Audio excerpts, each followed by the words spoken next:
Hey y'all, welcome to Little and Light. I'm Samantha. Today I'm going to go over all of the supplies that I use to milk my goats. Like most things that I do on this channel when they're how-to, this is just what I do personally. It's not necessarily the best way to do anything.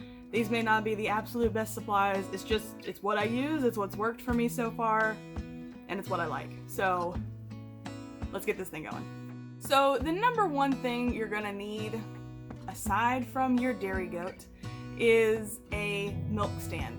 We built ours out of a pallet and some like random pieces of lumber. If you want to see that video, I didn't go in depth, so it's not like how to build one, it's just what we did in hyperlapse, kind of. Now the next thing to go with your milk stand is going to be a feed bucket. I use this one because I can just hook it on my stand and take it off to clean it out, which I need to do. Your does are going to want to eat something while you're trying to milk them, otherwise a lot of times they're not really going to like being up there on the stand. The next thing I have to show you is our Teat dip. This looks like disgusting because it's all iodine-y and it's like, you know, just messy from being out in a barn. But Teat dip is extremely important when it comes to milking goats, because if you just milk them out and that's it, you let them go, you risk an infection. You risk them catching mastitis, which is an infection up in their udder, which is very painful. Humans can get it too. It's not like contagious through their milk, but if you're a person who is breastfeeding, you may have experienced a clogged duct, and it's like that, but like, you know, times 100, and it's very painful. And it's potentially deadly if you don't catch it in time. There's a whole slew of bad things that can happen. So do yourself a favor and get you some Teat dip. I got mine off of Amazon. I will link everything in the description below. You need Teat dip. Now with your Teat dip, you can buy a little Teat dip cup that like you put up on the teat and you squeeze it and it like does the thing for you. I just use a shot glass or like this really big, I don't know, juice glass. If there's an actual name for this size glass, you can tell me. But this is what we use. We just put our dip in there and then boop, right up on the teat. Works just as good. You are more likely to spill this, but you know. You win some, you lose some. This was free. Next on my list is something to clean your hands with. You can use just like straight up alcohol, like rubbing alcohol. You can use like a hand sanitizer, the gel kind, or we have this like spray version. Just anything to clean your hands with, because again, you're trying to prevent like disease and sickness and stuff, and you want the milk to be clean for yourself, especially if you're going to drink it raw like we do. So clean your hands. Another thing that you're gonna need when you're milking is like towels. This is like an old burp cloth from when Judah was tiny. So, you know, it's finding new life out here in the barn. I use this to wipe off their teats after I've dipped them. I also like wipe my hands off, just, you know, kind of clean up messes as we go. So all around, very useful. So something to wipe stuff with. A lot of people use like paper towels even. I just like things that are reusable, so we have burp cloths. Now the next thing I'm going to show you is not absolutely necessary, but I love it and highly recommend it if you're going to have any kind of dairy animal. And that is Dynamint udder cream. Again, not sponsored, but I totally could be if they would hit me up. Anyways, Dynamint udder cream, it is, I didn't know this when I bought it the first time to use it, but it's organic and it's made with essential oils, you know, cool stuff, but it really does a great job of preventing mastitis, and it makes the udder very vascular, so it will also improve their production. If you decide to use it though, I recommend using gloves when you put it on. Otherwise, your hands are going to get nice and vascular, and mine tend to get really warm afterwards. So I don't like that feeling, so I wear gloves when I apply this to my girls. This next thing, I hope you don't ever have to use it, and I hope you have unicorn does that do amazing for you and never kick. But occasionally you're going to run into a situation where you have to tie their feet. And I just have, this is just some rope that's out here. Usually I use a dog leash.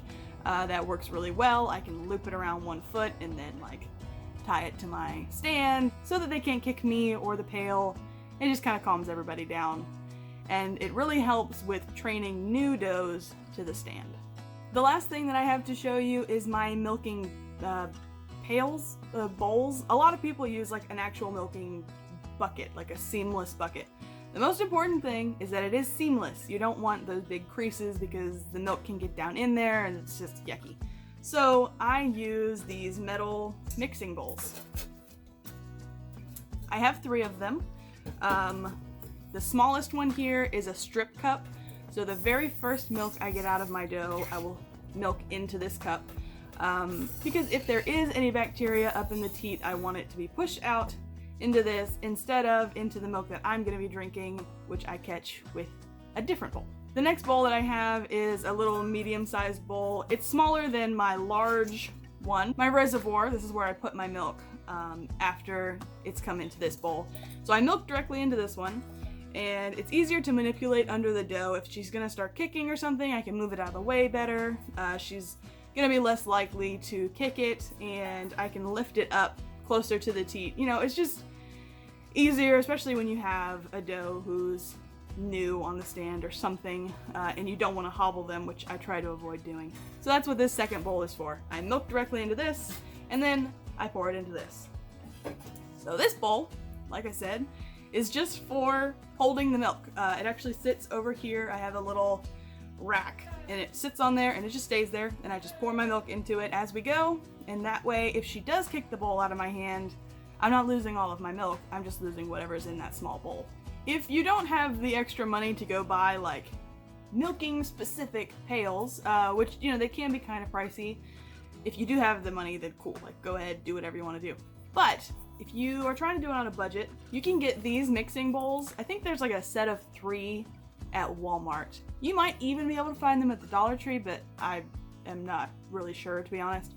The ones at Walmart, I'm gonna check the price and I'm gonna add it right here. I just wanted to add that little side note about the bowls just because, you know, there is a more inexpensive way to do it. So those are the supplies we use for our dairy goats. If you want to see the routine and like how I actually do all of this, you can check out my goat milking routine video. I'll link it up here and down there. If you would like to get to know us on a little bit more personal of a level, a great place for you to do that is on Instagram. I post there on a daily basis. If not an actual post, then like I'm updating our stories pretty consistently. And it's a great place to see things as they're happening instead of on YouTube where there's a little bit of a delay. If you enjoyed hanging out in our little corner of YouTube today, please consider liking, sharing, or commenting down below. This just tells the YouTube algorithm that you liked what you saw here today, and that it should show this video to other people. And it's really non-committal. You don't have to come back, there's no strings attached. If you do feel like committing though, a great way for you to do that is by subscribing and hitting the notification bell. That just means you're gonna get a little pop-up telling you whenever we put out new content. So thank you guys for hanging out with me this evening. I hope you learned something, or at the very least that we reinforced something you already know. If you would like to know the supplies I use and how we process our milk, I am planning on making a video on that very soon, so subscribe. Stay tuned for that specifically. Until we meet again, bye y'all. I have a helper who just showed up.